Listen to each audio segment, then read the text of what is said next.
लोग नालों में गिर रहे हैं, फैमिलियां गिर रही हैं, लोग मर रहे हैं भाई, किसी को परवाह है? शहर की फिक्र कर रहे हैं, हर मसले को उठा रहे हैं। गंदगी का ढेर भरा हुआ है, हर जगह पे प्लास्टिक की थैलियां हैं, कचरा है।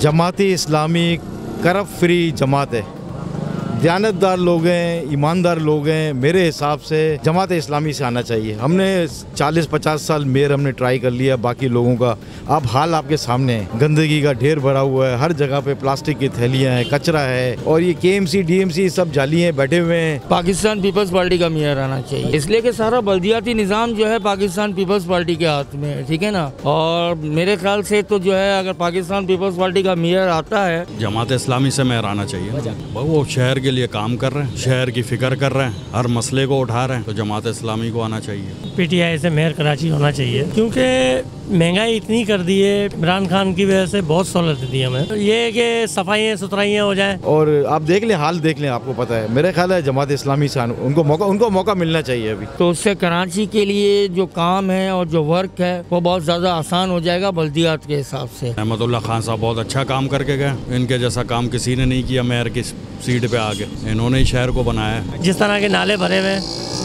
इससे जान छूट जाए, बीमारियाँ इतनी आ रही हैं। जो पहले मेयर कराची ऐसे होते हैं, हम मुतमईन नहीं है। कराची के अंदर कौन आएगा भाई, कोई भी आ जाए वो मसला हल करता ही नहीं है। कराची सालों गुजर गए, बेड़ा गर्क हो गया कराची का, है कौन, पुरसाने हल नहीं है कोई। तो बल्दियाती, इससे पहले देखें सिंध गवर्नमेंट ने क्या काम किया। पूरे रोड टूटे हुए हैं, सड़कें टूटी हुई हैं, गड्ढे पड़े हुए हैं, लोग नालों में गिर रहे हैं, फैमिलियां गिर रही हैं, लोग मर रहे हैं भाई, किसी को परवाह है? अब किसी और को मौका दो काम करने के लिए।